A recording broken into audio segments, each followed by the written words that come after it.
vamos con ello. ¿Estamos? Venga. Bueno.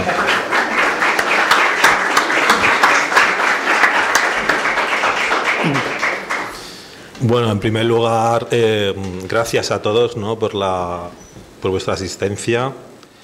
Bueno, creo que casi todos me conocéis, pero bueno, para los que no me conozcáis, pues soy el hijo de Mariano Vallejo, autor del libro. Tengo el honor, por así decirlo, de hacer esta presentación y de, bueno, moderar un poco. ¿Perdón? Que ahí está, machote, eso de sí. Bueno, y de, bueno, moderar un poco el acto, que más que una presentación ortodoxa, que el autor quería que fuera más como una especie de celebración, pues de acto donde compartir, contar anécdotas. En una primera parte pues hablaremos un poco del libro, pero bueno, luego que os sintáis cómodos pues para cualquier vivencia que hayáis tenido con alguno de los personajes, incluido el autor, pues puedan salir a la luz, ¿no? Nos acompaña por otro lado también Adolfo Galán y Carlos Cascales, personajes entre comillas también indirectos del libro. Hemos compartido vivencias con Manolo y bueno, van a amenizar y van a participar también dando la parte musical o dando unas pinceladas de música en relación con lo que es el libro, y bueno, y luego también van a participar con sus dando su opinión o expresando sus sentimientos al respecto. En cuanto al libro, bueno, y el propio autor, que es el Mariano Vallejo García, ¿no?, que bueno, que ya conocéis todos. En cuanto al libro, según palabras del propio editor, Las desventuras del Zocato, el tío de la goma, es una obra que sumerge al lector en un mundo de humor y de humanidad a través de las múltiples peripecias de su protagonista, Manolo, conocido como el Zocato. Está ambientada en los sitios donde Manolo vivió, que fue en Fuentevaqueros, donde ha pasado tiempo, como en Toledo y en Barcelona, y en épocas diferentes, desde la posguerra hasta años más recientes. La obra la podríamos catalogar como una especie de, una comedia, una tragicomedia, y en algunos momentos una reflexión sobre la justicia también y la inclusión social. El libro gira en torno a dos personajes. O sea, según el editor el personaje es Manolo. Yo creo que en mi opinión el narrador, en este caso el autor, es otro personaje más del libro. Manolo es el que actúa, por así decirlo, que ejecuta muchas veces las anécdotas, y el autor, narrador, pues muchas veces acompaña o muchas veces incluso incita a que o provoca de alguna manera un poco que estas anécdotas se tengan lugar. En cuanto a la figura de Manolo, pues luego hablaremos un poquito, pero en cuanto al autor, sabéis todos que nació en Granada, es granaíno, de Fuentevaqueros, estuvo hasta los 17 años, se crió en la Vega del Genil, en Fuentevaqueros, en una zona pues que era un vergel, lo sigue siendo, pero en aquella época mucho más, a nivel de naturaleza. Y ya a los 17 años pues se vino a Toledo como mucha gente, ¿no?, de España, en este caso a trabajar en Estándar eléctrica y ha pasado hasta ahora pues el resto de su vida en esta ciudad. En cuanto a Manolo, yo creo que casi todos le conoceréis, y si no le conocéis habéis escuchado alguna vez alguna anécdota de Yo sí he conocido, alguna. un poquito cada una convolución, pero va. Y bueno, deciros que Manolo, que era una persona, aquellas personas que no lo habéis conocido directamente, era una persona especial. En parámetros de la sociedad actual se podría decir, o algunos dirían que era una persona que tenía limitaciones, porque tenía dificultad pues para poder de alguna manera para poder hablar, para leer o para aprender a escribir, pero sin embargo tenía un don natural, una habilidad para aprender por su cuenta las cosas como más importantes, y en este caso aprender de la naturaleza, ¿no? O sea, muchas veces con Manolo, cuando dabas un paseo por el campo, te sentías como un estúpido, porque la verdad que, o sea, él sabía qué plantas eran comestibles, cuáles no, cuáles servían con cuáles te podías curar, no sé, una herida, sabía dónde encontrar animales para cazar, sabía dónde pescar, sabía cómo hacer cualquier tipo de injerto en árboles frutales. Y tú, fuera del medio, por así decirlo, urbano, pues la verdad que te sentías como un auténtico estúpido, ¿no? O sea, el Manolo era una persona en realidad que pertenecía, o sea, su medio natural era por así decirlo, valga la redundancia, la naturaleza, y sacarle del mundo rural y de este ámbito natural, pues era casi una especie de, para él era aterrizar en otro planeta. Gran parte de estas anécdotas surgen precisamente por esa desubicación o fricción que ocurría cuando él pues salía de su hábitat, su hábitat original. Era una persona muy noble, siempre rodeada de niños, de animales, de personas especiales y también de personas muy inteligentes. Estar con Manolo para mí ha sido siempre, aunque luego cuando era adolescente pues de alguna manera falleció, pero ha sido siempre, era como hacer un pequeño viaje a las cosas más básicas o más bonitas de la infancia, en el sentido de que podías disfrutar de las cosas más sencillas. Estar con él era siempre o sea, como que el tiempo se paraba y no sé, por la ciudad por lo menos, o por el campo, podías estar debajo de un árbol un día, 1 hora, 2 horas, 3 horas, el tiempo pasaba escuchándole como pues las explicaciones que hacía o el sentimiento que le producía la naturaleza. Cuando salía de su hábitat natural, la gente que no le conocía se reía de Manolo, ¿no? Pero si le conocías, te reías con él y luego te reías de ti mismo, porque de alguna manera ponía en solfa, ponía patas arriba todo el sistema de valores que tenemos como en esta sociedad urbanita en la que nos encontramos, con todo, que creemos que todo o muchas cosas de las que pensamos tenemos de alguna manera una cierta certeza. Cuando estabas con Manolo todo esto saltaba por los aires y muchas veces no sabías si el limitado eras tú o era él, ¿no? Y bueno, y en cuanto al autor y a muchos de los que estáis aquí, yo en esta pequeña introducción que ya acabo, pues nada, solo quería pues darle las gracias por haberme ofrecido, haberme brindado la oportunidad de hacer este pequeño homenaje a Manolo, que como he dicho, Manolo en parte es una invención entre comillas, sin la palabra invención de él, pero bueno, he tenido la suerte de crecer y de...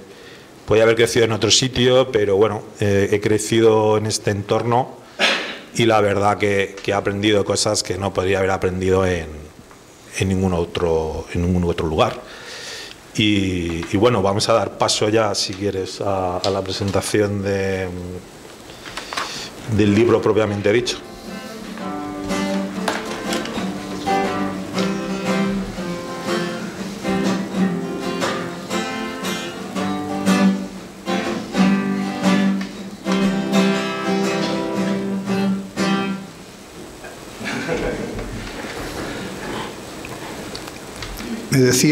Me decían algunos amigos, hasta que no lo he conocido, siempre pensé que las historias que nos contaba de tu tío eran más fruto de tu enfervecida imaginación que de la realidad.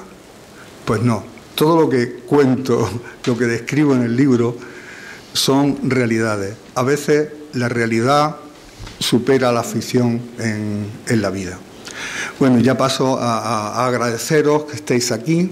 Es para mí emocionante. Es decir, cuando he visto a toda la gente que estáis aquí, yo no sabía si me iban a salir las palabras, ¿no? Muchas gracias por estar aquí. Hay gente, pues, desde los compañeros de estándar, mis compañeros de pintura, compañeros del hospital, familiares, amigos cercanos, es decir, además, gente de muy diversas ideologías, sin embargo, sí se comparte un buen corazón. Es decir, de toda la gente que está ahí, me siento muy orgulloso de seguir manteniendo relación con todos, porque soy gente de buen corazón. ¿Qué más? Agradecer también a un profesor que tuve cuando estudiaba formación profesional en la Virgen de las Nieves en Granada, que era el encargado de enseñarnos gramática y literatura. Las normas gramaticales no llegamos a aprenderlas en la vida, y aquella gramática, aquella literatura que exigía el libro oficial, que era libros y autores, tampoco llegamos a aprenderla. ¿Sabéis qué hacía? Nos leía.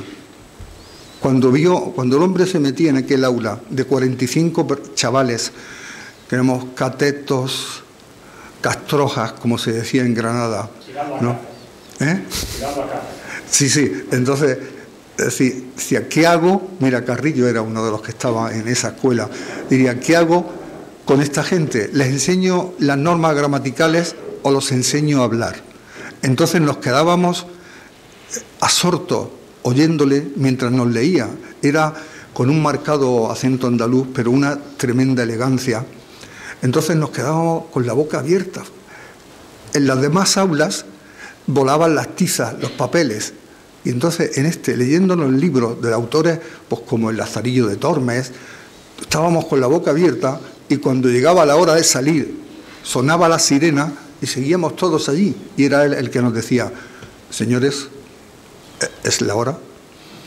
Recuerdo un día que estaba hablándonos, era precisamente con el Lazarillo de Tormes, y dice, y cayóse encima de una privada e iba sacrificando todas las narices que a su paso encontraba. Y uno de los compañeros dice, don José, ¿qué es una privada? Él, sin despeinarse, dice, en términos generales, una mierda. Y continúa el hombre con su... Bueno, quiere decir que también a él quiero agradecer el que hoy esté aquí, porque aquel hombre sirvió para que amásemos la palabra. Bueno, hemos preparado una serie de preguntitas para que la gente de alguna manera tenga una perspectiva un poco más cercana sobre el libro. Entonces, empezamos. ¿Cuándo te surge la idea de escribir este libro y comenzar tu faceta de escritor? Bueno, como algunos amigos me han dicho lo de enhorabuena, eres escritor, yo no me he considerado nunca escritor, sino contador de historias, ¿no? Y este es el primer libro que escribo de estas características. He participado en otros libros técnicos con el amigo José Luis, que está por ahí, los compañeros de parapléjicos, pero el primer libro con carácter lúdico es este, y posiblemente el último. Es decir, cuando leí a García Márquez y contaba esas historias que aparecían en su pueblo imaginario de Macondo, así como en los que él vivió, Aracataca o Riohacha, yo pensaba que aquello era similar a las cosas que ocurrían en mi pueblo, ¿no? Y luego, claro, con el tiempo he podido apreciar lo cerca que está América, sobre todo América del Sur, Centroamérica, con nosotros, qué cerca, ¿no? Como dice Carlos Cano en sus canciones, ¿no? Cuba es, La Habana es Cádiz con más negritos, Cádiz es La Habana con más saleros. Qué cerca están los dos continentes. Yo veía que aquellas cosas ocurrían y empecé a tomar notas, a recoger información, por si un día era capaz de, bueno, pues de escribir aquello, ¿no? Y entonces, bueno, pues ya el último año pensé que digo, bueno, o lo escribo o ya me voy al otro mundo sin escribirlo y dejarle a Mariano los apuntes para que él los completara, ¿no? Pero bueno, aquí me tiene. Además, fijaros qué historias, por poner un ejemplo, si lee a García Márquez, eran como unas comedias, y luego te va, Lorca también en mi pueblo, había observado eso, de ahí La zapatera prodigiosa, dramas, pues fíjate, dramas. García Márquez, uno de sus libros, que era Crónica de una muerte anunciada. Lorca escribe Bodas de sangre, que desde que empieza la lectura ves cómo se masca la tragedia. Por eso digo que cerca los pueblos, ¿no? Y que lejos a la vez, ¿no? Bueno, volviendo a un poco más a Manolo, hemos comentado que era una persona con un comportamiento diferente, era una persona especial. ¿Qué le pasaba a Manolo para tener esos comportamientos? Bueno, él a nivel mental jugaba en otra liga, ¿no? Que decir que su calidad de percepción era distinta. De hecho, él se pasó toda la vida intentando aprender a leer, aprendiendo a escribir, y nunca lo conseguía. A mí me daba, lo recuerdo con una nostalgia y tristeza, porque me decía a veces, cuando estábamos sentados en la mesa, decía, Marianito, a mí me gustaría ser listo como tú. Y yo luego, de mayor, ya pensé, joder, ¿quién era el listo? ¿Quién era el listo, él o yo? Ahí en esa imagen, como veis, Manolo, el que está sentado con el libro, ¿no? Haciendo un esfuerzo más por entender aquellas cosas, mi padre de pie, Mariano, el joven que está ahí detrás, y entre ellos mi madre, ¿no? Una foto en el patio de la casa. Decía que Manolo jugaba en otra liga, cuando él tenía una mentalidad directa, ¿no? Vivíamos en la calle Mimbre, en el número 1, donde mis padres tenían una pequeña tienda. Al final de la calle había una panadería. Entonces, uno de los panaderos intentó pretender a mi hermana. Mi hermana con 15, 16 años, y cuando iba por la calle, el aspirante a panadero se ponía al lado y decía, María, ¿qué? Hasta ya, no, hasta mañana. Al día siguiente, María, ¿qué? Y cuando pasó una semana así, un buen día le dice, María, a ver si hablamos. Eso ya quería decir que, ¿no? Entonces mi hermana lo suelta en la casa. Fíjate el panadero que me ha dicho que a ver si hablamos y tal. Que decía las mujeres, la madre, niña, ten cuidado, porque los hombres van a aprovecharse. Y si estás con él, luego y no te casas en la vida. Mi hermana, no, si yo no quiero, si yo no, es él. Claro, mi tío oyendo, asentando. A la mañana siguiente, cuando el panadero iba, Manolo a las 4 de la mañana le estaba esperando. Y tal como venía, uno solo y cayó. Y cuando intentó levantarse, le remató con 2 más. el panadero estuvo una semana sin poder ir a trabajar. Pero claro, todos decían, ¡qué malo! ¿Y cómo has hecho eso? Pero claro, en su mentalidad, en su mente, él estaba acosando a mi hermana. Él no entendía el doble mensaje de que no quiero, pero que se arrime, ¿no? Él no entendía el doble mensaje, él entendía el mensaje directo. Por eso decía, ¿quién era quién? Pero alguna vez cuando nació tuvo un problema en el nacimiento. Bueno, sí, Manolo, es posible que la causa de su comportamiento distinto, ¿no?, fuera porque tuvo un parto prolongado, un parto lento que duró muchas horas.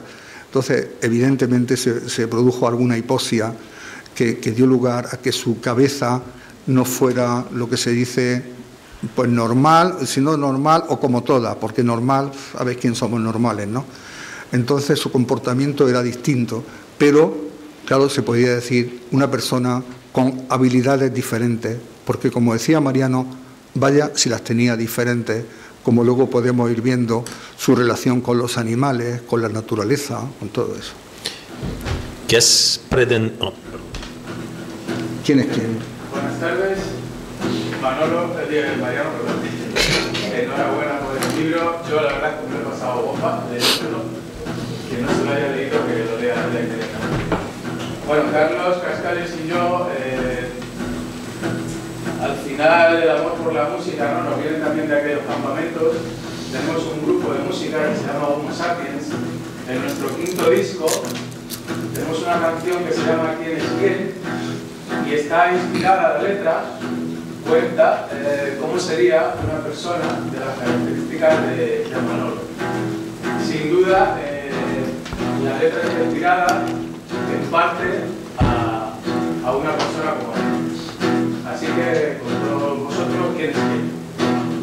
Que nunca creció, siempre tuvo aquella forma de mirar y esa media sonrisa. Nunca él aprendió a peinarse para parecer normal y callar lo que sentía. Eres un gran abrazo, un terremoto, un sabio mal hablado, con los esquemas rotos, un ángel y un demonio mal entrenados, tan real que es muy difícil de imitar. Él le saca los olores a la vida, yo recojo un maldito sin final. Yo siempre tengo razón, pero él dice la verdad. Quizá Manolo sea el más humano de los dos. Gracias.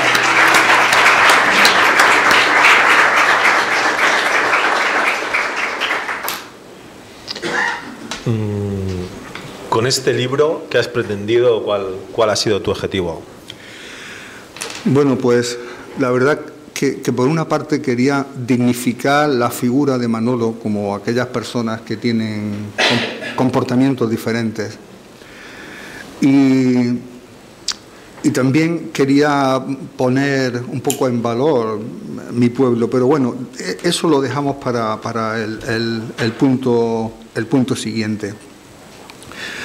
Es decir, cómo era en las vivencias, a veces incluso en los momentos difíciles, en los momentos donde se mascaba un drama, conseguía darle la vuelta y transformarlo en una comedia, es decir, transformar aquel drama en risa, porque la verdad es que en el pueblo, ¿no?, donde había una situación económica aceptable en general, claro, aceptable dentro de las miserias que se vivían, cuando digo aceptable, comparado con otros pueblos de los entornos. Siempre que salíamos a la calle había que contar algo, alguna anécdota, algún tema, para reírse, ¿no? Era como algo imprescindible. Saludabas a alguien y había que contar algo para reírnos. cómo la risa se volvía en algo imprescindible de nuestra vida, aunque fuéramos con las alpargatas en invierno, con el jersey en invierno, donde en las casas había un brasero, como en muchas casas de España, como método de calefacción, donde la humedad de las paredes subía hasta el techo, pero sin embargo nunca faltaba la risa.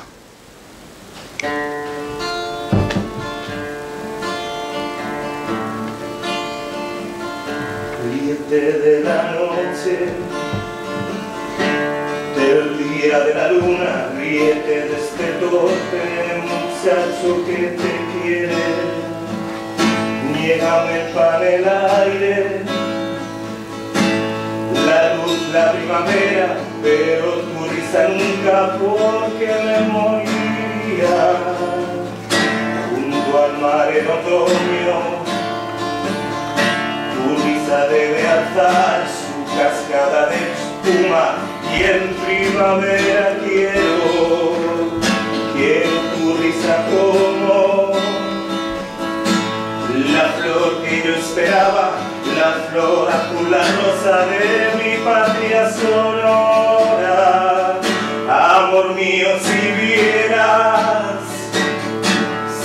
vieras que de pronto mi sangre cae y mancha las piedras de la calle, ríe porque tu risa será para mis manos como una espada fresca en horas oscuras. Quítame el pan si te quieres, quítame el aire, pero no me quites tu risa, porque me moriría. No me quites la rosa, la lanza que desgranas, el agua que de pronto estalla tu alegría.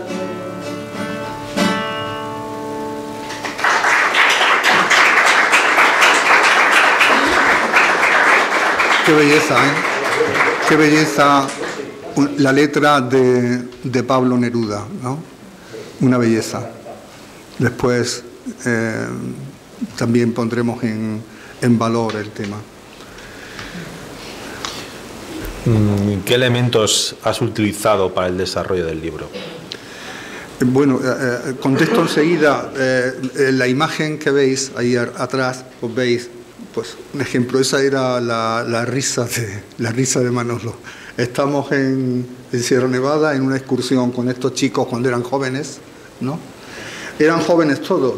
Yo tenía entonces, no sé si 36, 37 años, ellos tenían 16, más o menos, 15, 16, ahí se ve David, y Manolo, que también mentalmente tendría esa edad, 16, por ahí. Luego estos fueron creciendo, ellos fueron creciendo años mentalmente. Manolo más o menos se mantuvo en esos 16, 17, ¿no? Bueno, que los elementos que he utilizado, no cabe duda que tienen que ser los sitios que él vivió, el pueblo, ¿no? Donde... Bueno, vamos viendo imágenes sobre el pueblo. Elementos para el desarrollo, las características, circunstancias del pueblo. He tenido en cuenta cómo era el pueblo, cómo eran sus gentes, cómo eran sus costumbres y, por supuesto, las características de Manolo. Esto es una imagen del pueblo el año pasado. Como veis, geográficamente, este es el río Genil, estamos al norte de Sierra Nevada, es decir, esto es verano, durante todo el año las aguas desde a la zona norte vienen bajo tierra, de manera que brota el agua con mucha facilidad. La capa freática en el pueblo es muy somera. En aquella época estaría el agua como a 20 centímetros del suelo, y cuando íbamos a trabajar al campo hacíamos un hoyo cerca de las choperas, brotaba el agua. Hoy incluso hay, en nuestros días, yendo por el camino del Martinete, ¿no? Hay cerca del río hay un ojo de mar que se llama, un hijuelo enorme, un crecimiento de agua espontáneo, donde brota el agua cristalina y transcurre por una acequia, ¿no? Entonces hoy todavía se puede ver un hijuelo inmenso de agua que viene subterránea desde el norte de la sierra.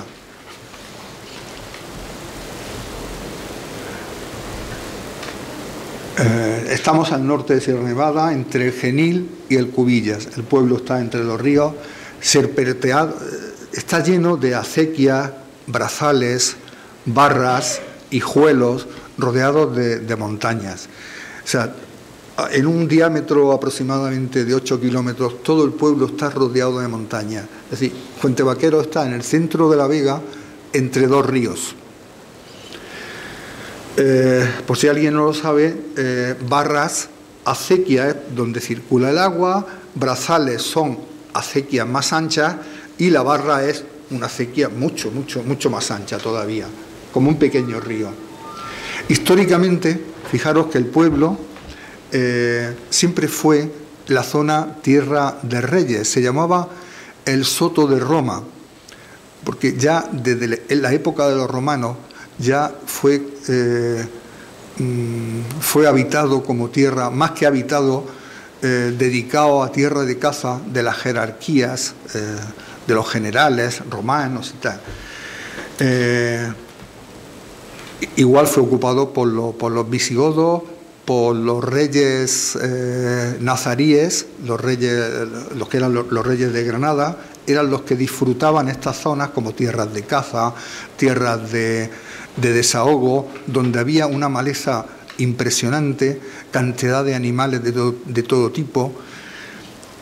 Ya Carlos III lo obsequia como algo exquisito a Ricardo Gual. Fue también de Manuel de Godoy. Y por último, las Cortes de Cádiz se lo entregaron al duque de Wellington en el año 1813. Todavía parte de las tierras que se dedicaron, que se regalaron, en este caso, pero no en el pueblo. En mi pueblo todas las tierras se repartieron porque, bueno, ahora os lo cuento después en la siguiente diapositiva.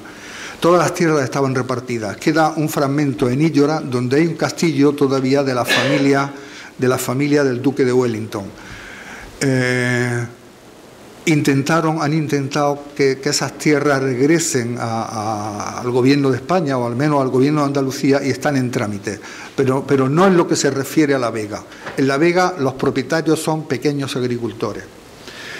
Hubo un momento en que aquello se llamó la isla de los ingleses, justo porque estaba el duque de Wellington, era visitado por gente de la corona, no hace poco estuvieron por allí también visitando. Entonces, isla porque está entre dos ríos, el Genil y el Cubilla, donde se juntan como a 2-3 kilómetros del pueblo y sigue siendo unas tierras, bajo mi punto de vista, maravillosas, ¿no? Bueno, contaba que también hubo un pasado rebelde, es decir, las tierras del pueblo las tierras del duque, eran todo tierras pantanosas, prácticamente no habitaba nadie, solo había 2 alquerías, ¿no? 2 o 3 casas en un par de sitios. Los ganaderos que llegaron, que venían a darle agua a las vacas, empezaron a drenar las tierras que se lodaron y volvieron a ser tierras pantanosas durante la Edad Media, tal, pero en la época de los árabes eran tierras muy fértiles, de manera que estos ganaderos empezaron a drenar las tierras y consiguieron que parte de aquellas tierras pantanosas fueran otra vez tierras muy fértiles. Entonces el administrador del duque quiso subir las tierras, los alquileres. Hubo una revuelta de los ganaderos metidos a agricultores, de manera que allí se concentraron pues con los viergos, las palas, las herramientas que tenían como armas El administrador llamó a la Guardia Civil, que estaba en Santa Fe, y se ve, según cuentan las crónicas, que el sargento de la Guardia Civil fue un hombre cauto, prudente, y no consideró que no era bueno hacer una matanza para favorecer al duque, de manera que retiró a la Guardia Civil de nuevo a Santa Fe y las tierras siguieron a un precio asequible, con lo que luego los agricultores pudieron ir comprando esas tierras. Todas las tierras del pueblo, digo, estaban repartidas. Todos tenían algo para poder subsistir. Económicamente era un pueblo, comparado con los pueblos de La Vega, era un pueblo económicamente estaba muy bien. Se desarrolló en aquella época, en el año 1900, 1890 y tanto, ¿no?, una industria de azúcar enorme, enorme. Es decir, había en La Vega 10 azucareras, ¿no? Se sembraban muchas remolachas y otro de los elementos fuertes era el tabaco. Ahí vemos en la otra diapositiva, vemos un secadero, Sierra Nevada al fondo, porque en la fuente, como decimos al pueblo, se criaban todo tipo de cultivos, ¿no? Maíces, frutales.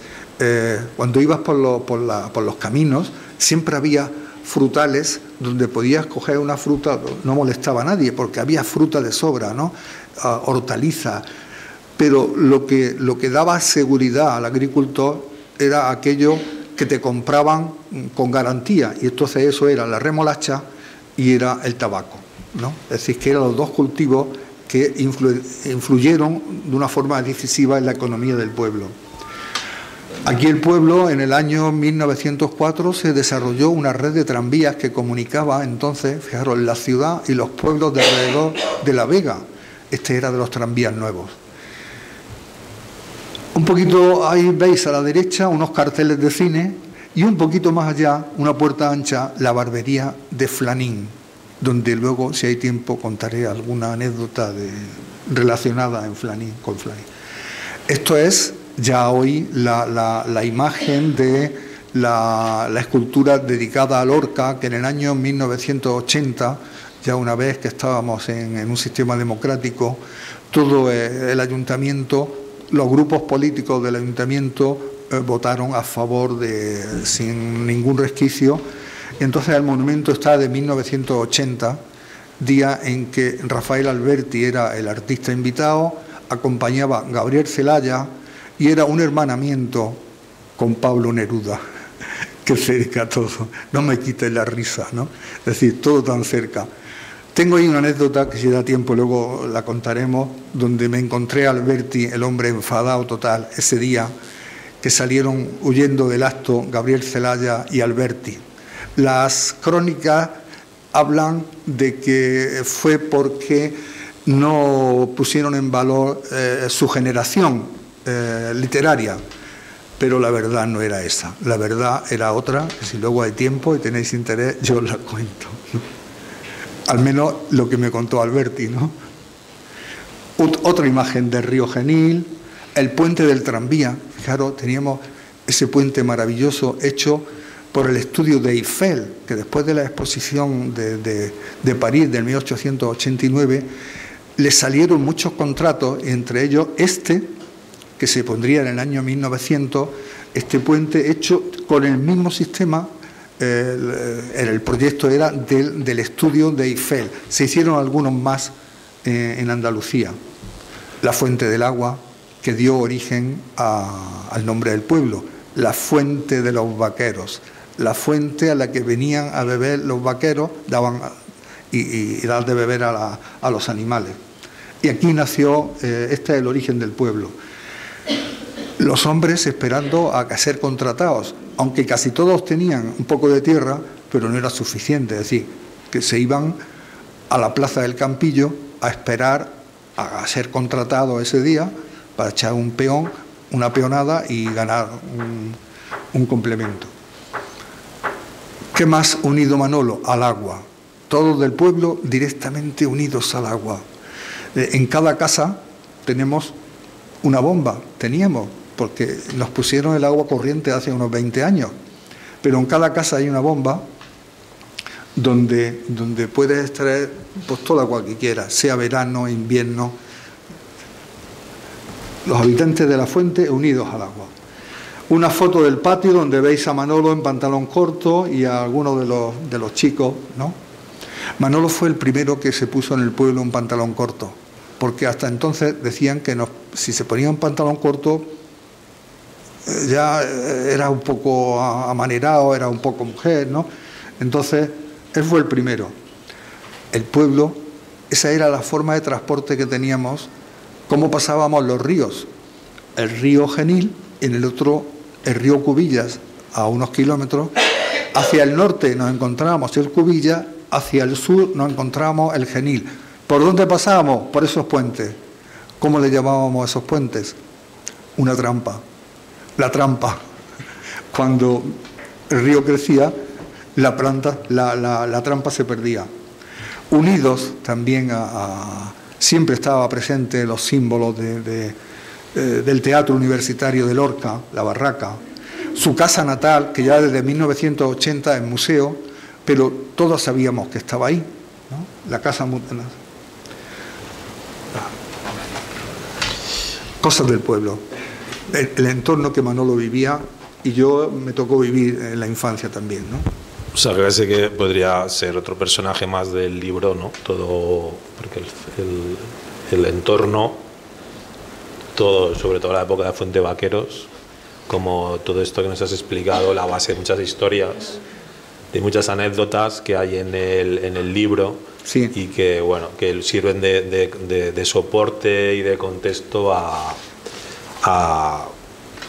pues a las diferentes, a todas las historias que se van contando, ¿no? Has introducido un elemento denominado guía de lectura. ¿Por qué? Bueno, porque a veces en la introducción inicial la hice un poco más larga porque quería poner en valor estas cosas del pueblo, el amor al agua, sus tradiciones. Entonces, una de las cosas más atractivas son de las anécdotas que ocurren con Manolo, cuando pues la culebra en la barbería de Flanín, el día de la saeta, la culebrita en el Hospital Nacional de Parapléjicos, que mirad por dónde tenemos a una testigo presencial, que yo me acordaba de Mari Carmen Lapel, pero ella fue testigo presencial también de eso. Es decir, entonces yo recomiendo leer alguna de esas anécdotas, con lo que, bueno, te vas a enganchar más y luego volver a esto que puede ser pues las cosas cotidianas de muchos de los pueblos que tenemos, por lo menos en Andalucía, ¿no? Volviendo a la figura de Manolo, por conocerlo un poco más, ¿cuáles eran sus aficiones? Pues mira, sus aficiones fundamentales eran cantar mexicanas. Lo que más le gustaba, cantar canciones mexicanas. A veces algún bolero y luego las cometas, ¿no? En la primera afición, el hombre se puede decir que fracasó, porque una tuvo en la emisora parroquial, que no salió bien, y otra que luego podemos contar, que intentó cantar una saeta y tampoco salió bien la cosa, ¿no? ¿Qué pasó en la emisora parroquial? Pues estábamos en casa y de pronto en la radio Telefunken de color negro que teníamos en una repesita, dicen, había una serie de discos dedicados y oíamos el programa parroquial, de la emisora parroquial, y entonces, tal como estaban, el día de más éxito era el día que iban gente de los pueblos y de mi pueblo a cantar, aparte de que había canciones dedicadas. Entonces dice la locutora, hoy tenemos para cantar, nos va a cantar para todos ustedes Manuel el de Fuente Vaqueros. Lo oye mi madre, pero este niño, ¿qué está haciendo? Que nos va a volver locos, ¿no? Mi padre, el hombre, mantenía silencio para no, y se arrancó. Y la cosa iba bien, se arrancó, iba bien la cosa.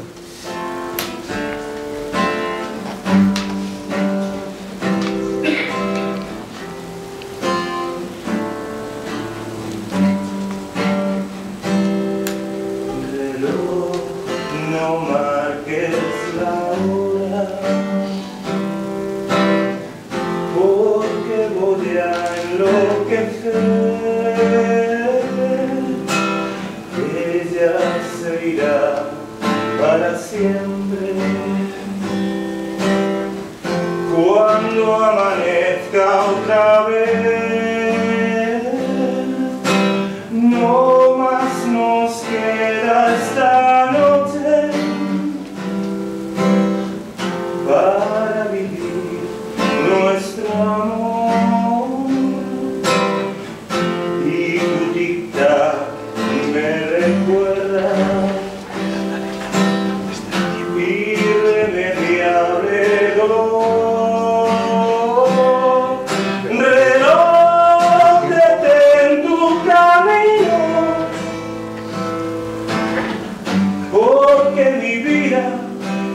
apaga. Ella es la estrella que alumbra mi ser. Yo sin su amor no soy nada. Detén el tiempo en tus manos. Haz de esta noche perfecta.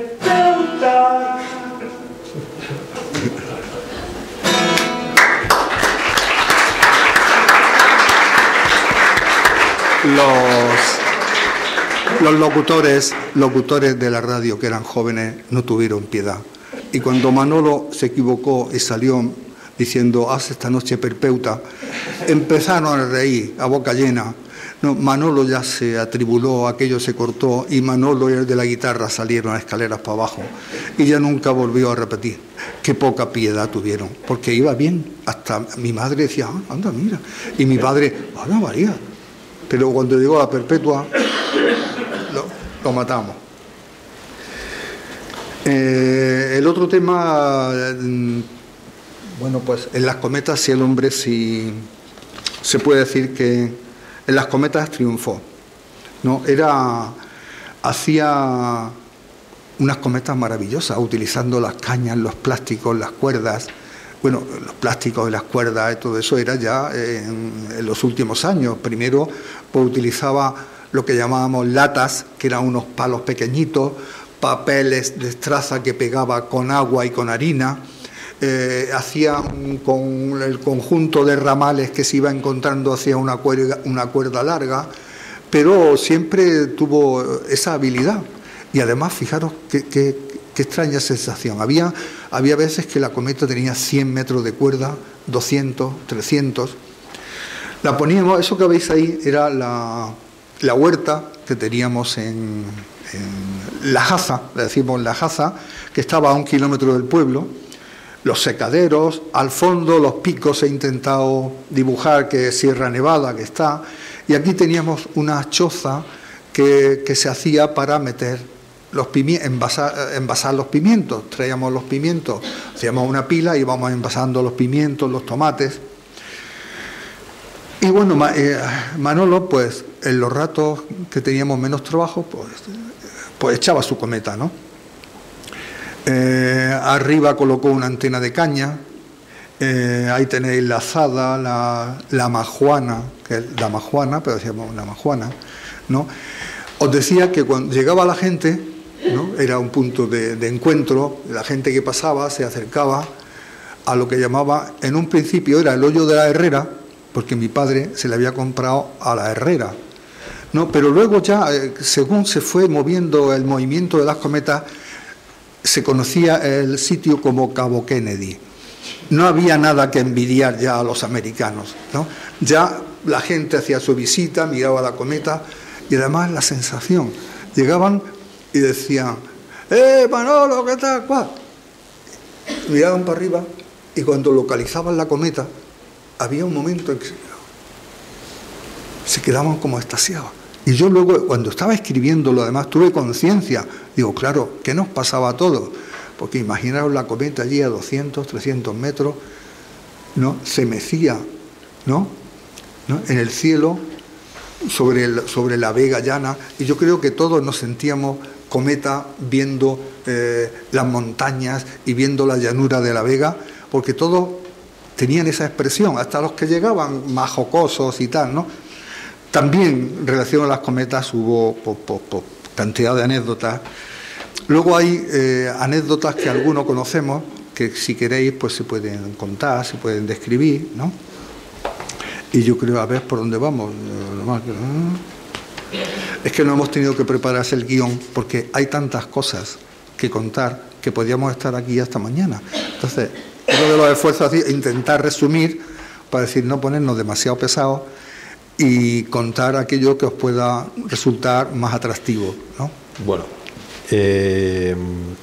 otra de las preguntas que teníamos contempladas, o sea, Manolo, gran parte del libro transcurre en Fuente Vaqueros, pero bueno, a Manolo le invitaba, bueno, estaba por temporadas en Toledo, y bueno, cuando nosotros éramos adolescentes, pues le incorporaste como monitor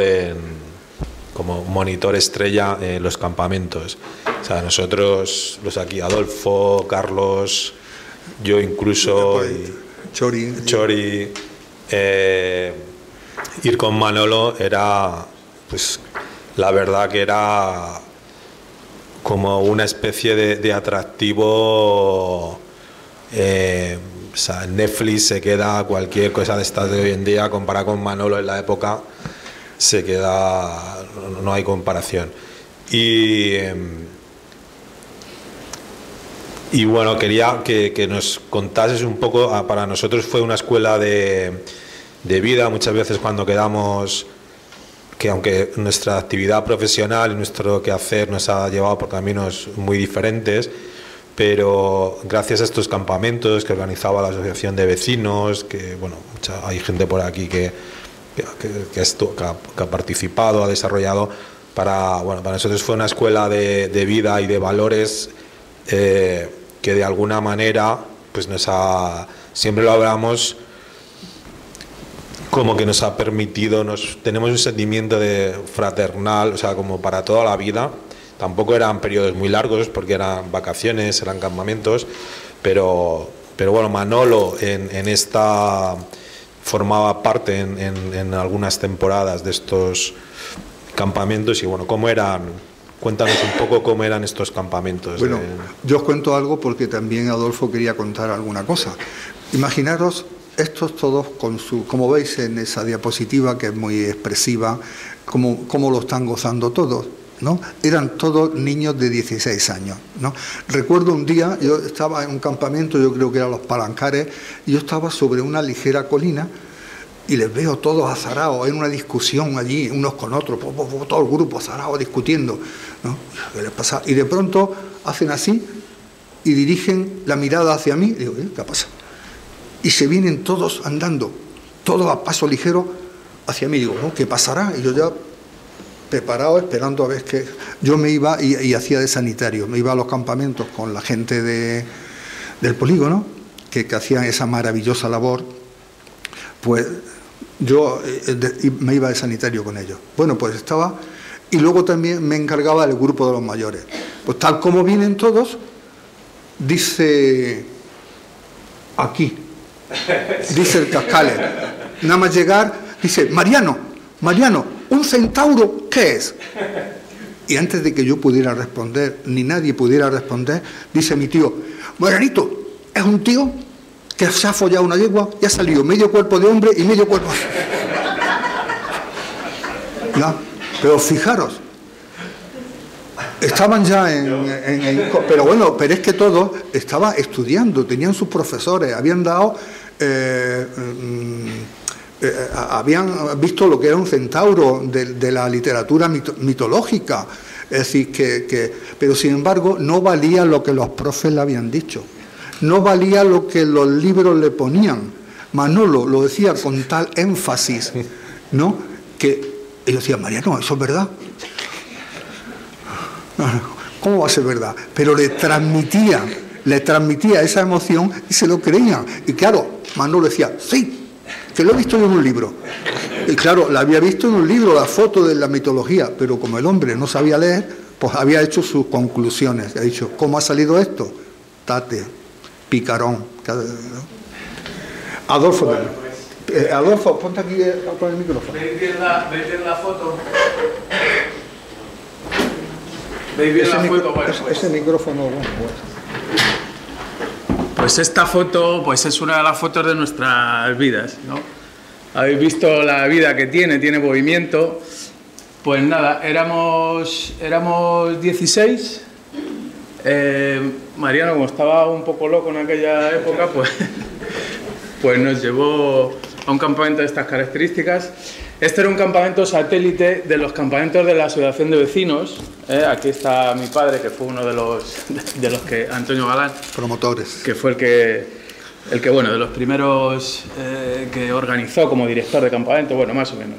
Era un campamento satélite porque nosotros nosotros ya por edad no podíamos ir al campamento de la asociación de vecinos, pero nos resistíamos a no dejar de vivir esas experiencias en verano, ¿no? Que como decía Mariano, hijo, pues eso, eran experiencias de vida, bueno, donde aprendimos mucho y donde fuimos muy felices, la verdad. Entonces esto es en los Palancares, en Cuenca. Nosotros estábamos acampados un poquito alejados del campamento oficial, como quien dice. Utilizábamos parte de las instalaciones, pero bueno, nosotros teníamos nuestras actividades independientes y bueno, nosotros hacíamos nuestras marchas, nuestras excursiones. Entonces, aquí estamos 16, 2 adultos que hacían de monitores, que era, como os digo, Mariano, que no estaba muy bien de la cabeza, y Juan Ángel. Y luego éramos 14 adolescentes. No, incluido Manolo. Incluido Manolo. Y él participaba activamente en todo, participaba y disfrutaba, ¿no? de todo aquello. Nosotros teníamos 2 grandes obsesiones por aquella época, que éramos adolescentes. Ya vamos saliendo de la adolescencia a duras penas. Y era la música y las chicas.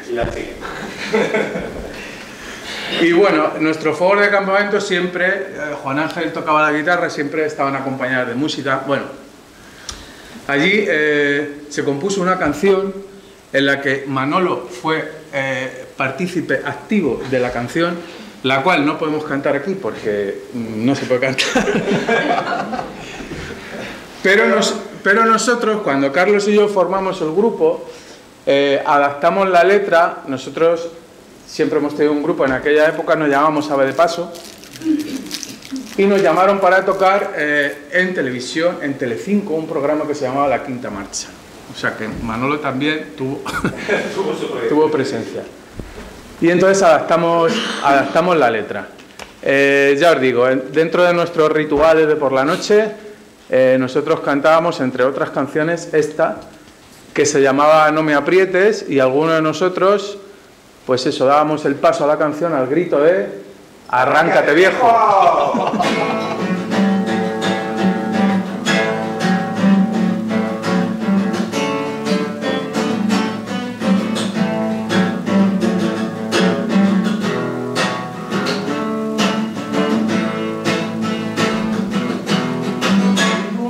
Que decirte desde que te vino, como ni bebo ni me hago loco, ni a ninguna le echo el ojo. Eres tan guapa que mi corazón va a estallar, pero por Dios no me aprietes más.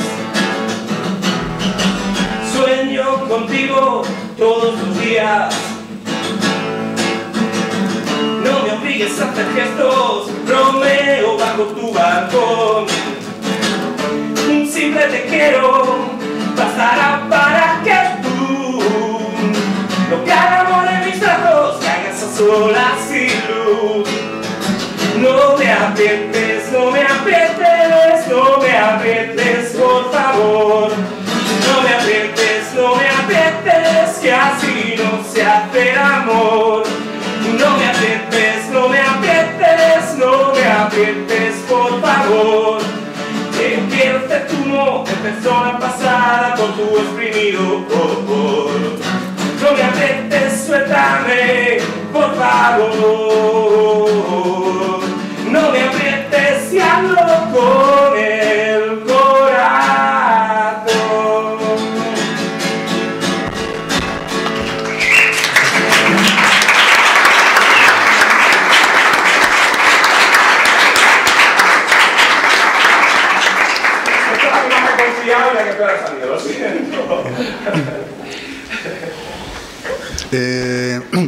Mirad, vamos a intentar, porque no sé si a las 8:30 nos cierran el chiringuito, pero vamos a intentar que sea como muy tarde, son las 7, las 8:05, pues a las 8:15 cerramos el acto. Quiere decir que si alguien pues queréis comentar algo o que tenéis interés en alguna de las anécdotas ocurridas, pues con mucho gusto las exponemos. Sí. Sí, y yo ya no hablo más. No, no, todo lo que quieras, por favor. Nosotros en el campamento nos encontramos a una perra lobo, o una perra loba, no sé cómo, Sí. que nos encontramos una perra herida. Los perros lobos no se pueden domesticar, no se acercan, tienen bastante miedo a los humanos, ¿no? Y bueno, el animal la verdad es que estaba desesperado y lo conseguimos que fuese parte de ese grupo que éramos ahí, no tenemos la foto. Gracias en parte, pues eso, a la conexión que Manolo, que hemos tenido conversaciones, la conexión que Manolo tenía con los animales, ¿no? Y la paciencia que tuvo para que el animal confiase en nosotros, ¿no? Entonces, la perra loba, luego Mariano la estuvo intentando curar, pero bueno, tenía heridas muy graves, seguramente algún cazador, y luego se tuvo que sacrificar. Pero la perra loba, que era una perra loba, insisto, convivió con nosotros en ese campamento maravilloso y, como os digo, son animales que se acercan raramente a los humanos. Y era otra de las características que tenía Manolo, ¿no? Esa conexión con los animales, los niños y las personas en general. Bueno, aquí pongo una foto, porque es decir que si se cuentan en el libro, sí las describo algunas, no todas, pero las historias de Manolo con los animales serían como éticamente es incorrecto, ¿no? Esto sería hasta sancionable a veces, pero en su relación con los animales siempre los animales le engañaban a él. Se llevaba muy bien, era noble. Ahí, por ejemplo, ese dibujo que hice, me acordaba del día que cuando teníamos casi siempre un gato o un perro, ¿no? Cuando estábamos Manolo y yo en la mesa, el gato se subía a la mesa, ¿no? Si estaban mis padres ya no, ya respetaba porque ellos le convencían para que no estuviera en la mesa, pero... Y es un día que Manolo llegó tarde y le ponen ahí las patatas con una tajada de conejo y Manolo, enseguida el gato en la mesa. Y Manolo decía, que te conozco, ¿eh? A ver qué vas a hacer, que te conozco, ¿ves? Y el gato se estaba quieto, como si fuera de yeso, no se movía, solo hacía un poco así con los ojos, pero nada, y Manolo echándole la bronca. Pero no quitaba la vista del gato. Y el gato sin moverse, y ya al final cuando estaba un poco descuidado y solo le quedaba la tajada de conejo, hace el gato salió corriendo. Siempre le engañaban los animales, se iban a dormir con él, jugaban con la pera siempre su relación con los animales era pues algo, conectaba. Llegábamos a un sitio y si aparecía un perrito por ahí, siempre se iban a donde estaba él, ¿no? Claro, su relación con los animales a veces tampoco fue bien vista por muchos, ¿no? Otro día el hombre con el intento de darle una naturalidad y que vieran que la naturaleza es así, los animales no son malos y tal, ¿no? Pues hablaban de que aparecía en el Rincón del Pincha, que era otra zona de las que se conservaban pantanosas, la aleja siempre con mucha agua, llegabas, cantidad de árboles, mimbres, muchos pájaros, y en cuanto te asomabas, veías que algo hacía en el agua. ¡Puf! Había cantidad de tortugas, y cuando te asomabas, al sonido, ¡puf!, todas desaparecían, ¿no? Bueno, pues allí aparecía, habían dicho, una serpiente, una culebra de agua grande, ¿no?, que asustaba a la gente. Y eso Manolo lo oyó en la barbería. Así que dice, él cayó, estuvo indagando, buscando, y un buen día pues está allí en la barbería de Flanín, que le llamaban en el pueblo porque se parecía a los sobres de Flanín el niño, ¿no? Entonces, claro, pues Flanín el niño, la barbería de Flanín. Hoy sigue estando su hijo en la barbería, ¿no? Pues la gente iba, las tertulias, le gustaba estar en la barbería, había una radio, se comentaban las cosas, los partidos, se fumaba, había un periódico para... Y bueno, que la gente iba y se afeitaba, que era la cosa más frecuente, hay quien se pelaba, pero permanecían allí, la barbería casi siempre estaba llena, ¿no? Manolo se sentó con su pelliza, ¿no? Sin moverse, hasta que ya un momento le dice Flanín: ¿qué, Manolo? ¿Te afeito? Y hace así Manolo, dice: afeita esta, ¿no? Bueno, para él era normal. Pero sin embargo la gente salió corriendo de la barbería, las sillas, un tropel de sillas, todos a la calle, el barbero se le escapó la navaja y todos en la puerta insultándole, y ya la serpiente se encabritó y ya Manolo ya no la podía sujetar. Manolo también a la calle, y cuando se asomaban estaba la serpiente por encima de la silla y levantaba la cabeza y ya que venían los que se bajaban del tranvía, ya venían los que salían de la bodega y la gente allí acumulándose todo, se asomaban, ¡oh, la serpiente!, ¿no? Pero ya fue tal el escándalo que ya llegaron a los oídos del cabo de la Guardia Civil, ya vino y la mató, entró, le dio 2 tiros y ya ahí terminó el tema de Manolo con la culebrita. También tenía otra en el hospital, Maribel, ¿no? Pues, bueno, cuenta, claro, así una versión directa, porque para que vean que no es fruto de mi imaginación. No. Estábamos trabajando, era domingo, y llevaste a tu tío ahí a trabajo. Entonces, primero le mandaste a por aceitunas. Y claro, pensaste que como había muy pocas, pues iba a tardar mucho tiempo. No se pasó ni media hora. Y tu tío se presenta con 2 bolsas llenas. Claro, pero bueno, ¿dónde las has cogido? Si había ido donde había, claro, olivos, pero que tuviesen aceitunas, no donde tú le mandaste. O sea, que vamos a ver, el soldado sabía dónde iba. Él sabía dónde había aceitunas y se fue. Bueno, a lo que voy, ya le dices, bueno, pues vete al río y te das una vuelta. Total, que al rato viene su tío con una culebrita.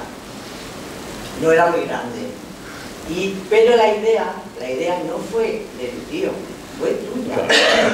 Porque tú cogiste el esparadrapo grande de tela y metiste la culebrita dentro. Y me dices, ayúdame, Maribel, a ponerle un trocito de esparadrapo en un extremo, y así cuando al dar el relevo, que ya eran las 2:30 o algo así, entonces venía Mari Carmen Sánchez de la Puerta, era la que llegaba de turno.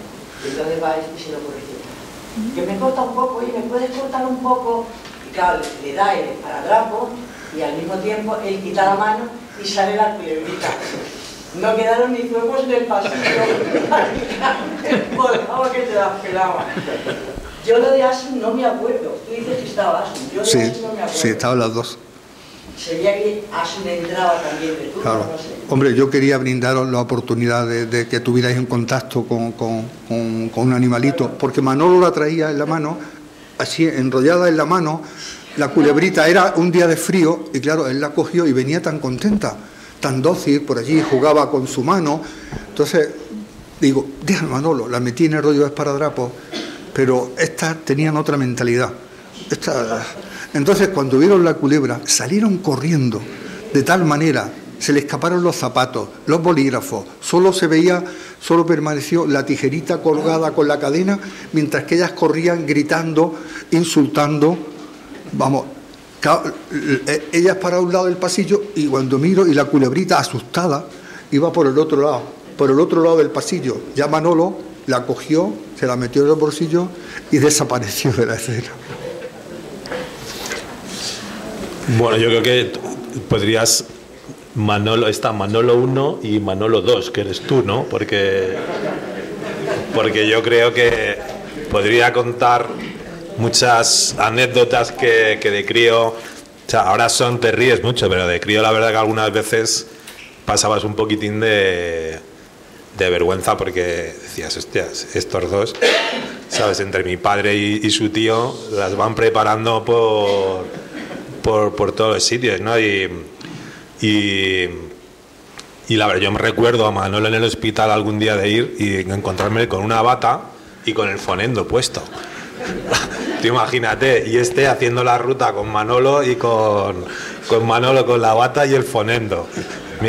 Mi padre presentándole a los enfermos a Manolo, y le decía, Manolo, el enfermo a lo mejor se pensaba que era algún doctor nuevo, o sea que de alguna manera este prisma, esa narración que hay de las anécdotas, muchas han sido así y otras muchas, pues él ha sido de alguna manera el inductor de alguna forma o el precursor, o yo creo que hay en la familia algún cromosoma por ahí de niño grande que se le quedó al tío, al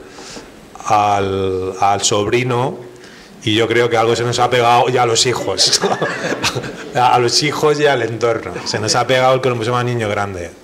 A ver, yo quería decirle, Mariano, que si quiere una segunda parte que la haga, pero también podrías hacer anécdotas tuyas o contar tu...